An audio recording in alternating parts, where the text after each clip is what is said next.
तो दोस्तों आज का हमारा टॉपिक है इक्वालिटी अर्थात समानता। यह हमारे पॉलिटिकल साइंस की यूनिट 5 का पार्ट 2 है।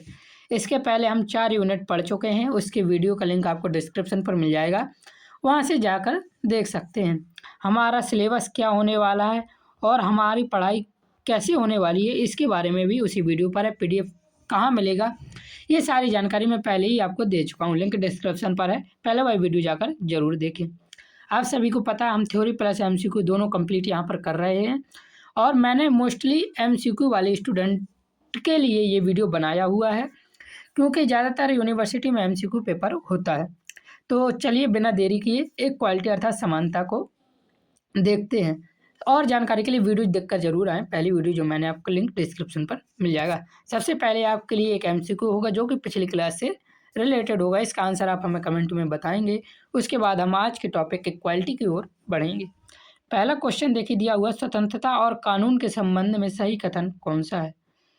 कानून स्वतंत्रता के विरोधी हैं। स्वतंत्रता पूर्ण और असीमित होती है। कानून स्वतंत्रता की रक्षा करते हैं। स्वतंत्रता केवल राजनीतिक अधिकार है। इसका आंसर आप हमें कमेंट में बताएं। अब चलिए देखते हैं लिबर्टी इक्वालिटी का इंट्रोडक्शन। समानता आधुनिक लोकतांत्रिक राज्य की आधारशिला है। स्वतंत्रता, न्याय और लोकतंत्र की अवधारणाएं समानता के बिना अधूरी हैं। समानता का अर्थ यह नहीं है कि सभी व्यक्ति हर दृष्टि से समान है, बल्कि इसका तात्पर्य यह है कि समाज में ऐसी व्यवस्था न हो जो किसी व्यक्ति या वर्ग के साथ अनुचित भेदभाव करे। अर्थात समानता का क्या अर्थ है कि कोई भी व्यक्ति या कोई भी वर्ग उसके साथ क्या ना हो, अनुचित भेदभाव ना हो। सभी व्यक्ति हर दृष्टि से समान है, इसका अर्थ यह बिल्कुल भी नहीं है। राजनीतिक सिद्धांत में समानता का उद्देश्य सामाजिक, आर्थिक और राजनीतिक विषमताओं को कम करना है ताकि प्रत्येक व्यक्ति को अपनी क्षमताओं के विकास का समान अवसर मिल सके। अब देखिए समानता का अर्थ क्या है। प्रसिद्ध विचारक हेराल्डी लास्की के अनुसार समानता का अर्थ है जितना संभव हो विषमताओं को कम करना। लास्की का तर्क था कि समाज के प्रत्येक व्यक्ति को रोटी, कपड़ा और मकान जैसी मूलभूत आवश्यकताएं उपलब्ध नहीं हो जाती हैं तब तक किसी को विलासिता का अधिकार नहीं होना चाहिए। जैसा कि आप सभी जानते हैं भारत में मूलभूत आवश्यकता क्या है, रोटी, कपड़ा और मकान है। तो इसी का यही कहना था कि जब तक सभी व्यक्ति को रोटी, कपड़ा, मकान और मूलभूत आवश्यकताएं उपलब्ध नहीं हो जाती तब तक किसी भी व्यक्ति को विलासिता का अधिकार नहीं होना चाहिए। अर्थात समानता का वास्तविक उद्देश्य मूलभूत आवश्यकताओं की संतुष्टि और अवसरों की समानता सुनिश्चित करना था। अब देखिए समानता का स्वरूप, फॉर्म्स ऑफ इक्वालिटी। समानता के स्वरूप को समझना आवश्यक है क्योंकि इसका अर्थ केवल समान व्यवहार नहीं है। जैसे सबसे पहला दिया हुआ है समान विचार का अधिकार। समान विचार के अधिकार में क्या है, सभी व्यक्तियों की मांगों और प्रार्थना पत्रों पर समान रूप से विचार किया जाना चाहिए। किसी के साथ पक्षपात नहीं होना चाहिए। अर्थात देखिए जैसे हमारे देश में तो पक्षपात होता है, बड़े लोगों की बातों को जल्दी सुन लिया जाता है, जो गरीब होता है उसकी बातों को नहीं सुना जाता है। तो इसमें समानता में क्या है, यही है समान विचार का अधिकार। वह छोटे पद के व्यक्ति हो, बड़े पद का व्यक्ति हो या प्रधानमंत्री ही क्यों ना हो, उसको समान रूप से विचार किया जाना चाहिए। उसके प्रार्थना पत्रों पर, उसकी मांगों पर किया जाना चाहिए। उस पर कोई भी पक्षपात नहीं होना चाहिए। ये समान विचार का अधिकार है इक्वालिटी में।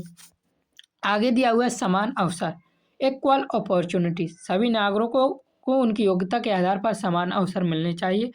अवसर की समानता परिणाम की समानता से अधिक महत्वपूर्ण मानी जाती है। अर्थात जैसे हमारे देश में एजुकेशन को इस समय बहुत महत्व दिया जा रहा है, सिर्फ किताबी भाषा में या सिर्फ अखबारों में, बाकी ग्राउंड लेवल पर आप रियलिटी जानते ही है। सभी नागरिकों को उनकी योग्यता के आधार पर समान अवसर मिलने चाहिए। जो व्यक्ति जिस प्रकार से योग्य है उसे उस प्रकार का अवसर मिलना चाहिए। किंतु हमारे देश में क्या होता है, यदि कोई व्यक्ति गरीब है तो वह उन ऊंचाइयों तक पहुंच ही नहीं पाता है। तो यह समान अवसर भी इक्वालिटी का एक भाग है। यहाँ से क्वेश्चन कैसे पूछे जाएंगे अभी आगे चलकर आपको दिखाएंगे। उचित आधार पर भेदभाव, भेदभाव से मुंह नहीं मोड़ना, भेदभाव होना चाहिए लेकिन एक उचित आधार पर। यदि किसी प्रकार का भेदभाव किया जाता है तो वह उचित और तार्किक आधार पर होना चाहिए, जैसे योग्यता या क्षमता। जैसे भेदभाव है यानी कोई व्यक्ति अधिक योग्य है तो उसे अच्छी पोस्ट मिलेगी, कोई व्यक्ति कम योग्य है किसी पोस्ट के लिए उसे तो नीची पोस्ट मिलेगी। इस आधार पर भेदभाव होना चाहिए। जाति धर्म के आधार पर भेदभाव नहीं होना चाहिए। चौथा दिया है मूलभूत आवश्यकताओं की संतुष्टि। प्रत्येक व्यक्ति को जीवन की आवश्यकताएं सुविधाएं मिलनी चाहिए। यदि समाज में कुछ लोग अत्यधिक संपन्न और कुछ अत्यधिक निर्धन हो तो वास्तविक समानता संभव नहीं है, जो कि हमारे देश में है। अमीर अमीर और गरीब गरीब होता जाता है। समानता के विविध पहलू, एस्पेक्ट ऑफ इक्वालिटी। विधिक समानता, यहाँ से जो सबसे ज़्यादा क्वेश्चन पूछे जाते हैं। विधिक समानता का क्या अर्थ है? तो विधिक समानता का अर्थ है कानून के समक्ष सभी व्यक्ति समान हैं। तो याद रखना, यहाँ से जो क्वेश्चन पूछा जाता है वह पूछा जाता है विधिक समानता का क्या अर्थ है।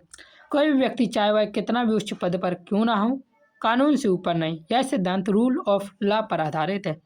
कानून सभी पर समान रूप से लागू होना चाहिए। अर्थात यदि कोई व्यक्ति कुछ गलत काम करता है, वह प्रधानमंत्री हो, मुख्यमंत्री हो, विधायक हो, कुछ भी हो, पुलिस ऑफिसर हो या डीएम हो, एसडीएम हो, सभी पर या एक समान मनुष्य हो, सभी पर कानून समान रूप से लागू होना चाहिए। कानून से ऊपर कुछ नहीं होना चाहिए। इसे क्या कहते हैं? विधिक समानता कहते हैं। अगला दिया है राजनीतिक समानता, जिसे कहते हैं पॉलिटिकल इक्वालिटी। पॉलिटिकल इक्वालिटी का क्या अर्थ है? राजनीतिक समानता का अर्थ है कि सभी नागरिकों को समान राजनीतिक अधिकार प्राप्त हों, जैसे मत देने का अधिकार, चुनाव लड़ने का अधिकार, राजनीतिक दल बनाने का अधिकार और अभिव्यक्ति की स्वतंत्रता। लोकतंत्र में राजनीतिक समानता अत्यंत महत्वपूर्ण है। तो राजनीतिक समानता का अर्थ क्या है? नागरिकों को समान राजनीतिक अधिकार प्राप्त हो, जैसे प्रत्येक व्यक्ति को मत देने का अधिकार हो, चुनाव लड़ने का अधिकार हो, राजनीतिक दल बनाने का अधिकार हो और अभिव्यक्ति की स्वतंत्रता हो। इसे क्या कहते हैं? राजनीतिक समानता कहते हैं। अगला, राजनीतिक समानता और राजनीतिक स्वतंत्रता एक ही चीज़ है। अपने राजनीतिक स्वतंत्रता पर ये बताया हुआ था मैंने क्या। अगला दिया हुआ सामाजिक स्वतंत्रता, सोशल इक्वालिटी। सामाजिक स्वतंत्रता का अर्थ है कि धर्म, जाति, रंग, नस्ल, लिंग या जन्म स्थान के आधार पर कोई भेदभाव ना हो। इसे क्या कहते हैं? सामाजिक समानता कहते हैं, जो कि हमारे देश पर बहुत कम है। धर्म, जाति, रंग, नस्ल, लिंग या जन्म स्थान के भेद पर भी भेदभाव होता है। जैसे अरुणाचल प्रदेश के लोगों को हम चाइनीज भी कह देते हैं, और जैसे हमारे स्टेट यूपी बिहार में तो जाति के आधार पर बहुत भेदभाव होता है, धर्म के आधार पर भी भेदभाव होता है। यहाँ पे संत कबीर और गुरु नानक ने सामाजिक विषमताओं और जात पात के विरुद्ध आवाज़ उठाई थी। सामाजिक समानता का उद्देश्य समाज में समान और प्रतिष्ठा की समान स्थिति स्थापित करना है। याद रखना, यहाँ से क्वेश्चन पूछे जाते हैं। अगला दिया हुआ है आर्थिक समानता, इकोनॉमिक इक्वालिटी। आर्थिक समानता का अर्थ यह नहीं है कि सभी के समान हो, बल्कि यह है कि अत्यधिक आर्थिक विषमताएं ना हो। प्रत्येक व्यक्ति की मूलभूत आवश्यकताओं की पूर्ति होनी चाहिए। यदि समाज में कुछ लोग अत्यधिक धनी और कुछ अत्यंत निर्धन हो, सामाजिक और राजनीतिक समानता भी प्रभावित हो सकती है। अगला दिया है स्वतंत्रता और समानता का संबंध। अब यहाँ पे आता है इक्वालिटी और लिबर्टी में क्या संबंध है, इस पर क्या रिलेशन है। स्वतंत्रता और समानता के संबंध को लेकर विचारकों में मतभेद रहे हैं। यदि स्वतंत्रता का अर्थ असीमित स्वतंत्रता लिया जाए तो वह समानता के विरुद्ध प्रतीत होती है, क्योंकि एक व्यक्ति का असीमित स्वतंत्रता दूसरी की स्वतंत्रता को सीमित कर सकती है। परंतु यदि स्वतंत्रता का अर्थ उचित अवसरों पर उपलब्धता माना जाए तो स्वतंत्रता और समानता एक दूसरे की पूरक हैं। आधुनिक लोकतंत्र राज्य में इन दोनों के बीच संतुलन स्थापित करना आवश्यक हो चुका है। अर्थात अगले व्यक्ति को स्वतंत्रता हो और दूसरे व्यक्ति की स्वतंत्रता की हानि ना हो, इसके लिए समानता और कानून हो, वही एक अच्छे और विकास राज्य का एक विकल्प है। आगे देखिए, हमने आपके लिए क्वेश्चन लिए हुए हैं। कैसे क्वेश्चन पूछे जाते हैं देखिए यहाँ पे। समानता का अर्थ जितना संभव हो विषमताओं को कम करना है। यह कथन किसका? मैंने कहा था अच्छे से याद रखना। अब इसका आंसर आप कमेंट में बताएंगे। Rousseau, Harold Laski, John Austin या ग्रीन का आंसर कमेंट में ज़रूर बताएं। ये क्वेश्चन पेपर में बार बार रिपीट हुए हैं, इसलिए मैंने यहाँ पे लिए हुए हैं। कानून के समक्ष सभी व्यक्तियों की समानता किस प्रकार की समानता है? राजनीतिक समानता, सामाजिक समानता, विधिक समानता या आर्थिक समानता? कमेंट में ज़रूर बताएं। कमेंट में बताएं, यानी ये क्वेश्चन पढ़ के जाना है, लिख के जाना है, एक बार लिख लेना और पेपर के पहले ज़रूर पढ़ के जाना। मत देने और चुनाव लड़ने का अधिकार किस प्रकार की समानता से संबंधित है? सामाजिक समानता, राजनीतिक समानता, आर्थिक समानता या नैतिक समानता से? अगला दिया हुआ है धर्म, जाति, लिंग या जन्म स्थान के आधार पर भेदभाव का अभाव किसका उदाहरण है? आर्थिक समानता का, सामाजिक समानता का, विधिक समानता का या राष्ट्रीय समानता का? अगला क्वेश्चन है 5वां क्वेश्चन, समान अवसर प्रदान करने किस सिद्धांत का महत्वपूर्ण तत्व है? परिणाम की समानता, अवसर की समानता या पूर्ण स्वतंत्रता?